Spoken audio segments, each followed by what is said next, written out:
Well, hello again. I'm so glad you've decided to come back and have a bit of a fish with me. It's early spring, March to be precise, start of the trout season, and it's more hope than expectation basically, because the water's quite cold.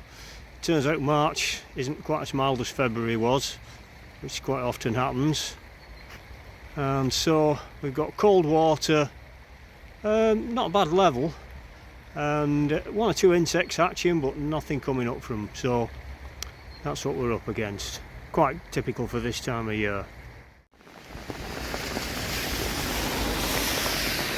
Come on, you've got to stop sooner or later.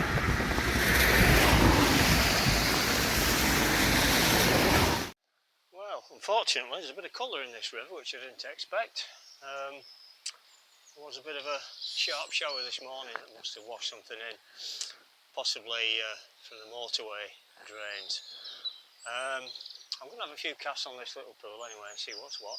It might end up, I'll give it an hour and I might end up going down to where the tributary stream comes in, bringing much cleaner water in, and from that point, I'm imagining it might be a lot cleaner.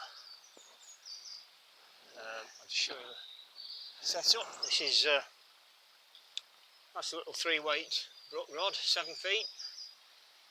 Bought it from I think 25 quid from a used tackle fair. It's a 3-weight line. I think it's a Witchwood, the brand, I'm not sure. The tapered leader, maybe 9 feet long, tapered down to 4 pounds. I'd probably go down to 3 pound fluorocarbon if it was a bit clearer, but I think 4 pounds fine. And I can also put a small streamer lure on that, which might be the way to catch today. Looking at it, I was hoping to catch a hatch of flies, but I don't know. That might be a forlorn hope. Anyway, let's try this little pheasant tail nymph on the point. Sorry, hare's ear nymph, my own variation. And we've got a little starling and purple, traditional type spider pattern on the dropper. Both quite small, little size 14s. And we'll see whether one of those two gets us a pull. Down and across for this pool. I'll probably be fishing upstream the rest of the way.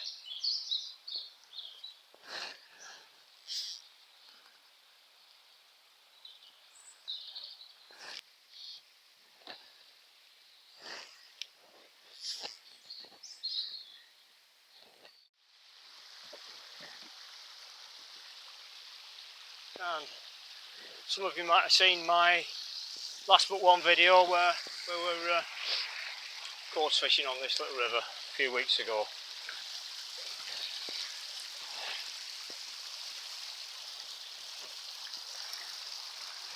I had a little bit of a problem avoiding the trout, so now we're trout fishing, avoiding the coarse fish.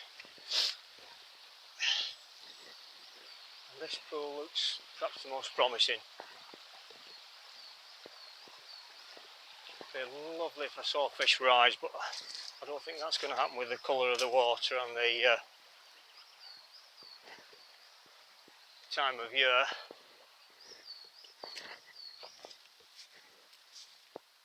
I fish this pool upstream now, and the top looks the most promising bit, but there could be fish anywhere along here really.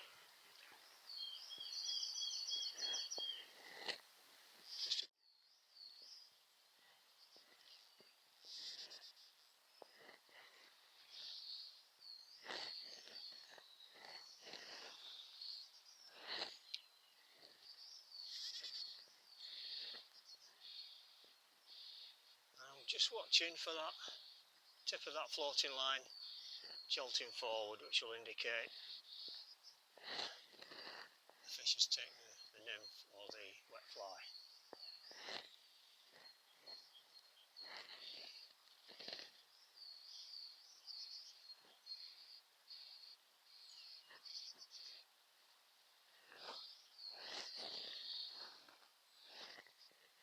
If I was fishing the streamer, I'd be moving it a lot quicker.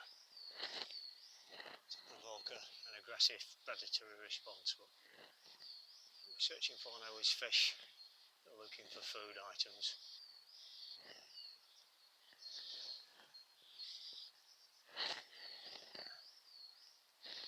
It's the territory where I expect something. Now is just an absolute maze of wild garlic across the floor, across the forest floor, and you can smell it. Well, nymph gave us very little there, so switched over to the streamer and see if that brings us anything. And this is a bit that seems really promising to me, what I call the falls pool. Got these little waterfalls at the top here and a lovely sort of swirling pool below, and this looks really trouty. If there's not a fish or two here, I think it's a question of moving on. Just do a quick demonstration of what I've got. I have a mini rucksack which has phone stand in it for doing bits of filming. There we go. That's the stick I use to drive into the ground, and that's the sort of selfie stick that pushes into the top of it.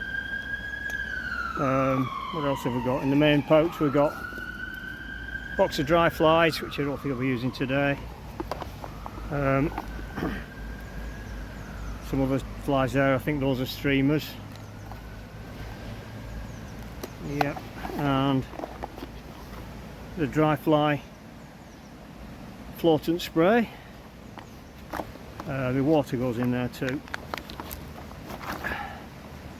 It's in that compartment. In this one, the front one, I have licenses, permits, maybe spare pair of scissors, and in this little sort of side pack, which is it's an old cut off pair of waders. This little side pack here,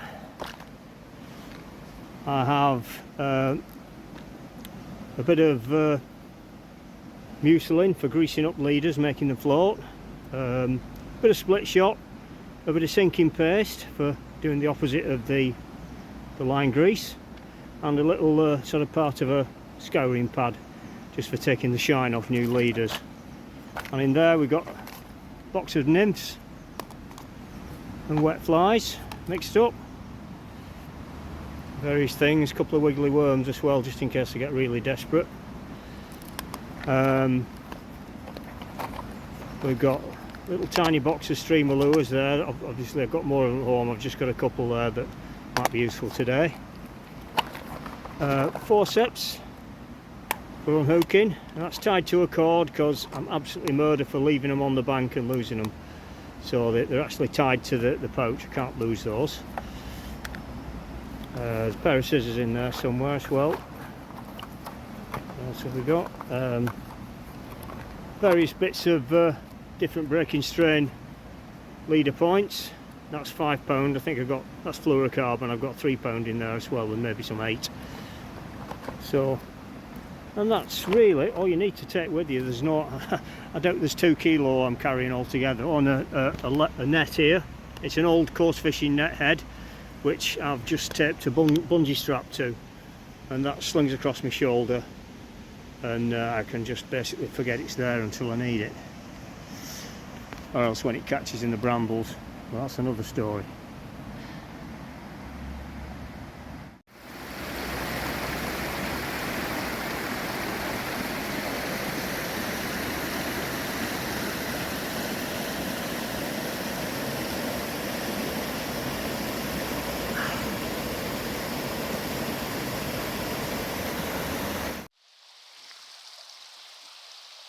Different angle of approach this time.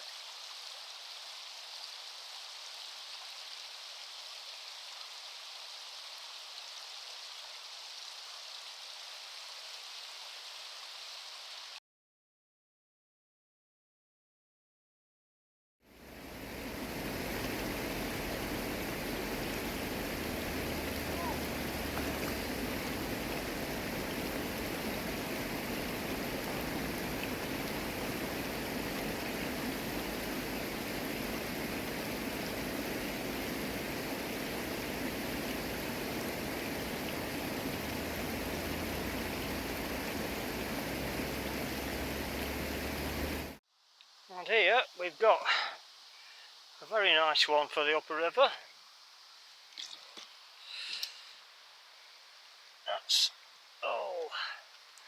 That's a lovely trout.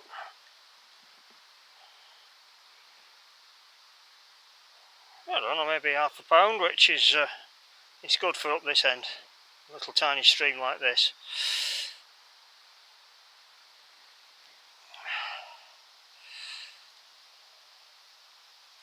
Back you go, sunshine. A little bit lean and thin.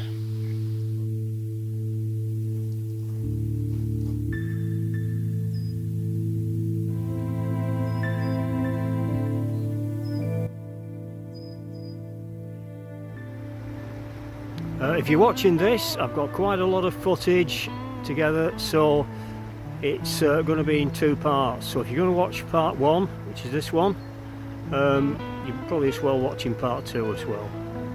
It sort of ties together. Okay.